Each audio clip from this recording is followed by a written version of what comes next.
Doamna deputat Cristina Elena Dinu, medic, politician,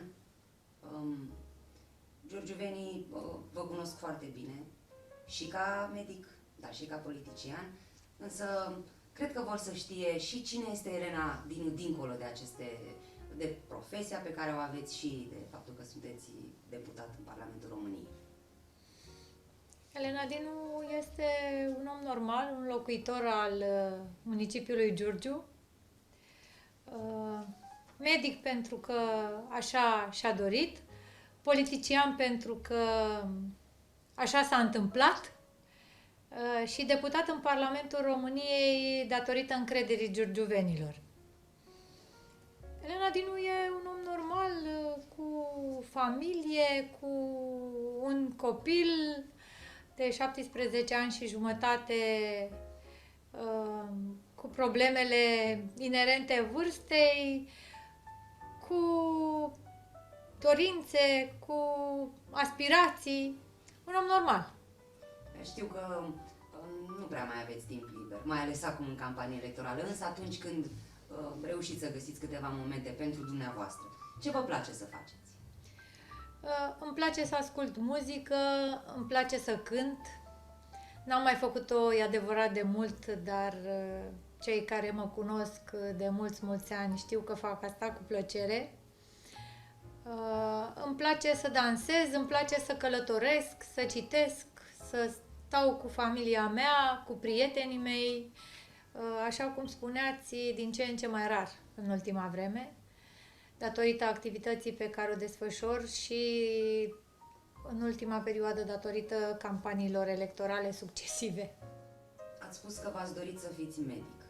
Mi-am dorit dintotdeauna să fiu medic. De când mi-amintesc, de pe la grădiniță, mi-amintesc că tratam colegii,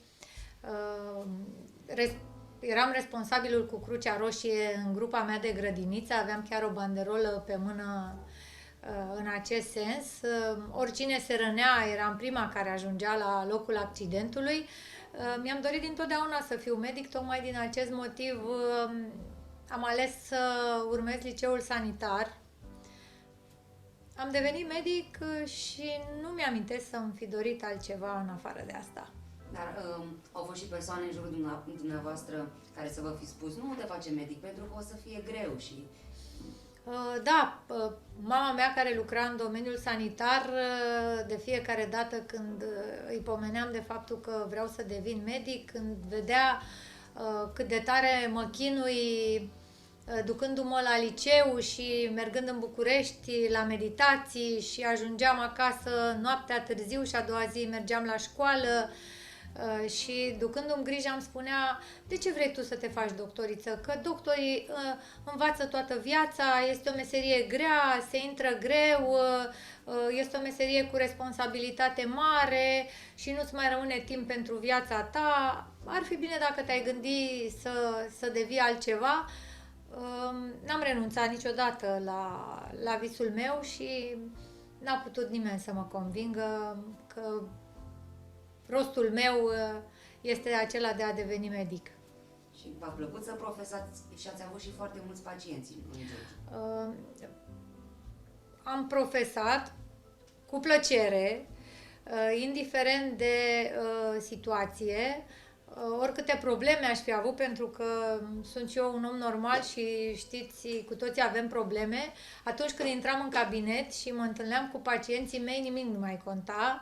Toată atenția mea era îndreptată către ei și încercam să empatizez cu ei, să le înțeleg problemele pe lângă tratamentul pe care îl dădeam, e adevărat. Încercam să fiu aproape de ei. Am fost medic de familie aproximativ 15 ani, dacă nu chiar mai mult.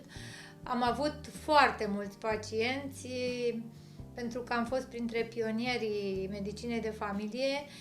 În momentul în care eu am venit în Giurgiu, nu erau medici de familie, am dat concurs și am ajuns la Circa 8, una dintre circumscripțiile sanitare din municipiu, după care sistemul s-a schimbat și am devenit medici de familie. Cea mai tânără, practic, cel mai de curând venită și cea mai tânără doctoriță de familie din municipiul Giurgiu, aveam 3600-3800 de pacienți pe care i-am îngrijit totdeauna cu plăcere și cu tot sufletul.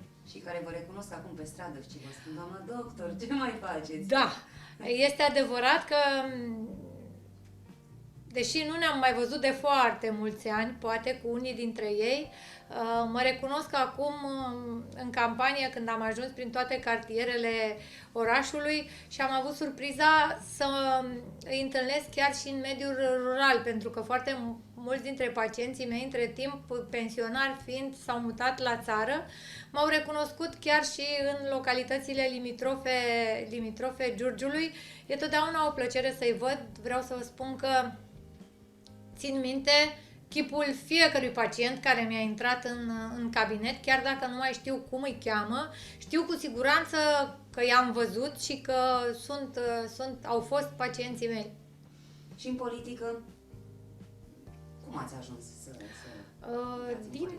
Dintr-o întâmplare, din idealism, ducându-mă după niște tineri prieteni care erau într-un partid politic la vremea aceea și care mi-au spus imediat ce am terminat facultatea: nu vrei să vii și tu acolo, că e frumos, suntem mulți tineri, ne simțim bine, facem acțiuni, fără să mă gândesc neapărat că voi deveni ceva datorită politicii, că fără să am o aspirație de acest fel. Am ajuns acolo pentru că în politică, și asta am considerat mereu, oamenii vin după oameni, în partide, dincolo de doctrine și de orice altceva, am ajuns acolo din idealism și am ajuns la organizația de tineret unde aveam foarte mulți prieteni. Sunt foarte mulți tineri și acum care se alătură, fie ca membri sau simpatizanți unei echipe, a unui anumit partid politic. Ce le-ați recomanda? Ca să, totuși, dincolo de distracție și de bucuria de a fi împreună, ce trebuie să știe ei că înseamnă un politician? Tuturor tinerilor care se alătură echipelor de tineret ale unui partid politic, le-aș recomanda să o ia pas cu pas, să aibă răbdare, să nu-și dorească să fie în primele linii ale politicii, pentru că, tineri fiind, n-au avut timp să trăiască ceea ce ar fi trebuit să știe. Și atunci să trăiască viața și politica în același timp, pas cu pas. Să vadă cum își desfășoară activitatea și o organizație de tineret, să acceadă apoi eventual în administrația publică locală ca și consilier și să învețe ce înseamnă administrația publică locală. Apoi, ulterior, dacă vor avea plecare și vor rezista în această lume care nu este o lume ușoară, sigur că va veni rândul lor să fie deputați, senatori, secretari de stat, de ce nu chiar miniștri, dar toate la momentul oportun. Ați spus că nu este o lume ușoară. Cum este pentru o femeie să fie în această lume a bărbaților în politică, evident? Nu este simplu. Nu este simplu.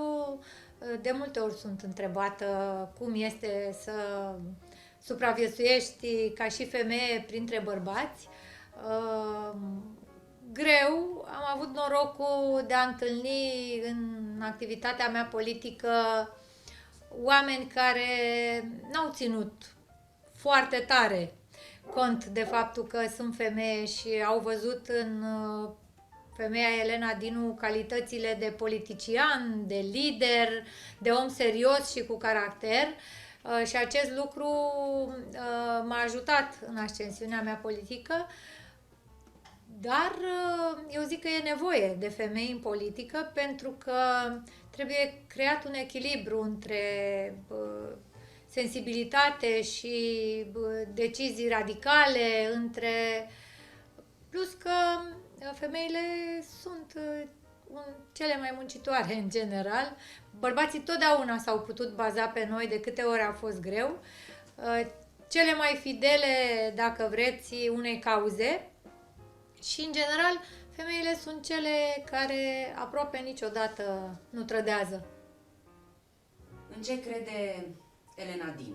Ca femeie, ca politician, ca medic, pe ansamblu?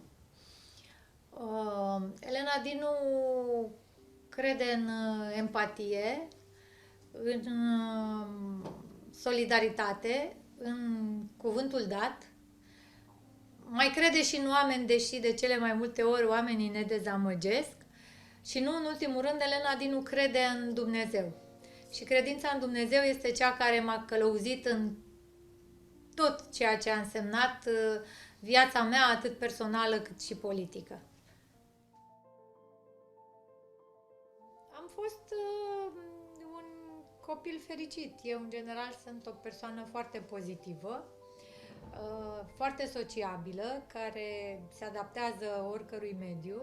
Totdeauna am făcut mult, mi-am dorit să știu multe, am luat totul ca pe o provocare și totdeauna am acceptat provocările. Totul trebuie făcut cu moderație, să nu ne transformăm în niște fiare, trebuie să fim umani. Și îmi doresc în continuare să rămân același om, indiferent de funcțiile sau locurile vremelnice în care mă va duce cariera mea politică.